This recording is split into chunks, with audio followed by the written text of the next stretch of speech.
Vi er til Spanien rundt 1995. Det tyske hold Telekoms massør er belgieren Chef Don.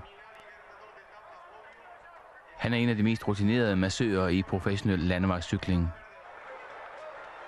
I går dokumenterede vi i første del af programmet Tavshedens Pris, hvordan spanske og italienske cykelhold efterlod EPO på og uden for hotellet i perioden 95 til 98.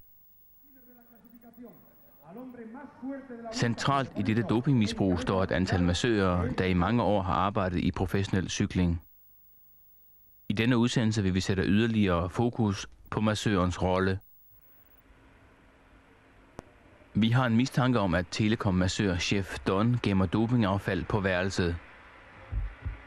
Derfor undersøger vi skraldespanden, efter han er tjekket ud af værelse 426 om morgenen den 8. september. Massør Chef Don, Telekom.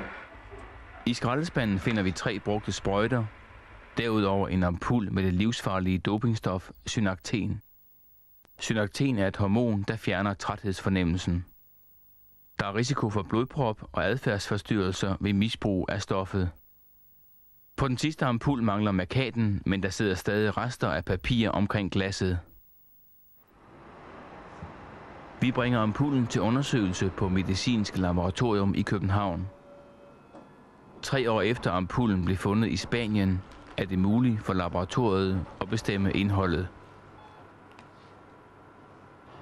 Prøven påviser indhold af erythropoietin, i daglig tale kaldet EPO. EPO øger mængden af røde blodlegemer og er et forbudt dopingmiddel, der misbruges i professionel landevejscykling. I 1995 finder vi både synakten og EPO hos Telekoms massør. Året efter kommer Bjarne Riis til Telekom fra det italienske hold Gewiss Ballan. Han er på holdet med Chef Don i 1996. Har du indtryk af, om han er en, der distribuerer dopingstoffer?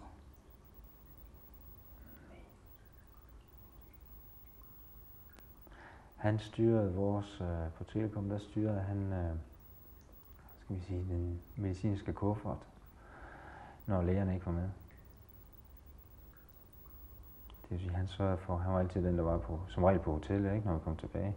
Så han sørgede for, at hvis nu jeg har sagt, i aften der har jeg brug for måske nogle B-vitaminer, jeg har brug for C-vitaminer, måske aminosyre, eller salte, mineraler, eller et eller andet, ikke? Så havde han som regel det klar til, når jeg kom på hotellet. Og det er jo, jeg ved jo ikke, hvad han går og laver derhjemme.